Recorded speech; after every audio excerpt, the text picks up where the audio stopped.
Hi loves, bakit kaya matagal ang payment ngayon ni Popomi? Hindi pa dumating yung wini-withdraw ko ngayon. Okay, so mabilis lang yan mga loves, no? So depende kung ano yung ginamit mo. Baka yung blow up, yung ginamit mo sa pag-payout. Minsan kasi, dami nyo kasing gumagamit nun sa ginagamit na withdrawal method. So sa akin kasi is Binance, sa USDT ako nag-withdraw kaya 2 to 3 minutes lang yung wait lang, withdrawal ko doon, dumarating siya agad. Ayan, like for example yan, it takes 1 minute. Asan ba yun?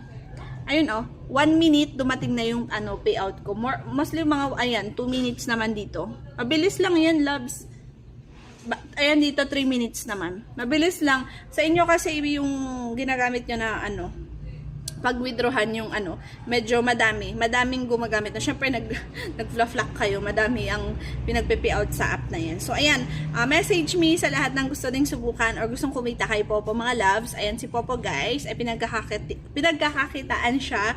Syempre para to sa mga masipag mag-tasking, masipag mag-live, masipag mag-invite, or kung gusto nyo mag-agent, pwede rin. Mas malaki yung kita pag agent guys, no? Kaysa sa hindi agent. Pero depende rin kasi may mga hindi agent naman na kumikita ng malaki din. Pero depende, diskarte na nila yun. Okay? So message me mga loves, replyan ko kayo. Ang dami nagme-message sa akin ngayon. So make sure na sumali kayo sa GC natin pag nag-message back ako para naman mag-guide ko kayo. Kasi hindi ko kayo mag-guide pag dito guys, ha? Make sure message niyo ko.